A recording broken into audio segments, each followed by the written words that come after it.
Yeşilyurt Belediye Başkanımız Profesör Doktor Sayın İlhan Geçit alanımıza teşrif etmişlerdir. Sayın Başkanımıza hoş geldiniz, sefalar getirdiniz diyoruz efendim.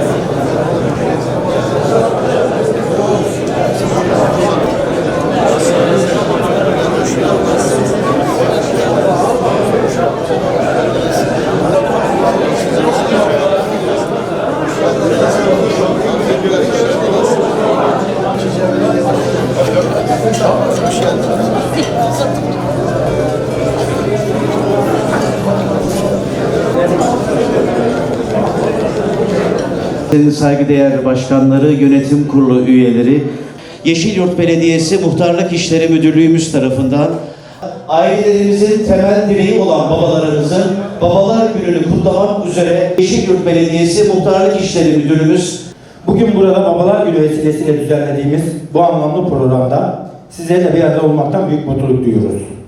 Muhtarlarımız devletimizle vatandaşlarımız arasında kurulan en güçlü köprüdür. Mahallelerimizin sesi, vatandaşlarımızın ilk müracaat kapısı ve yerel yönetim anlayışımızın en önemli paydaşlarıdır.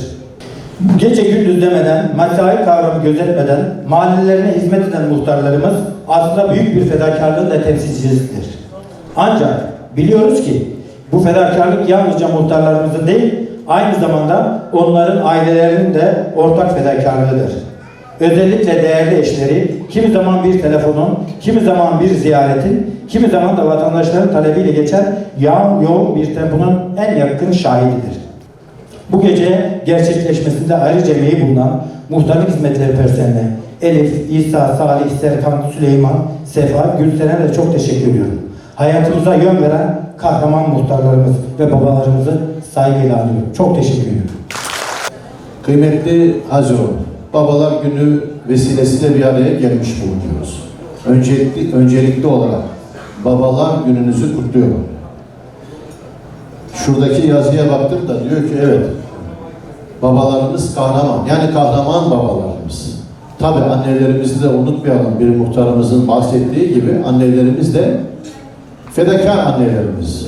Cennet onların ayaklarının dibinde. İnşallah onlara da bir program yapacağız.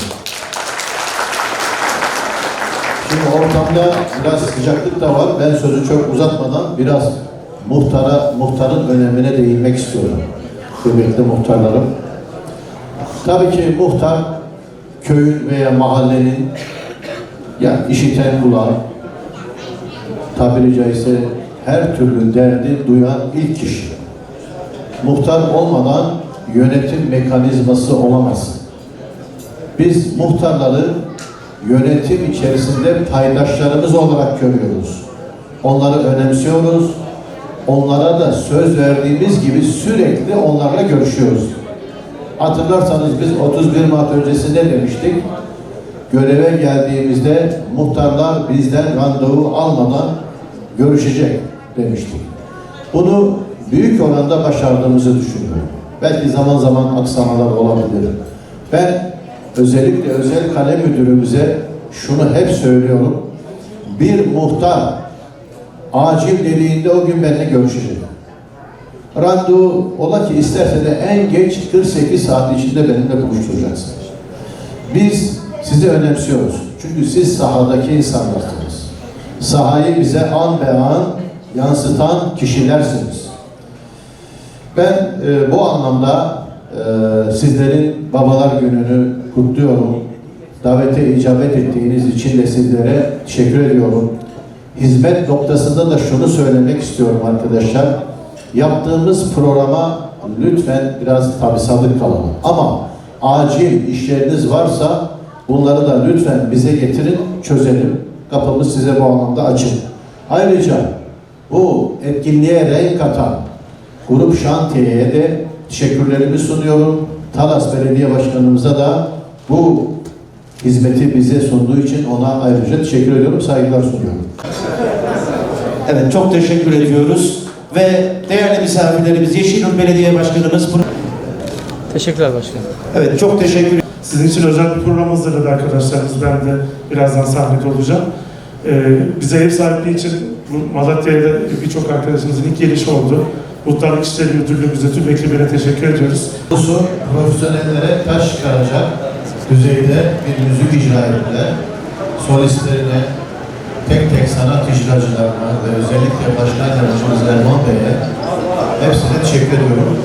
Mustafa Bey'e de başkanımıza da selamlarımızı, saygılarımızı iletin.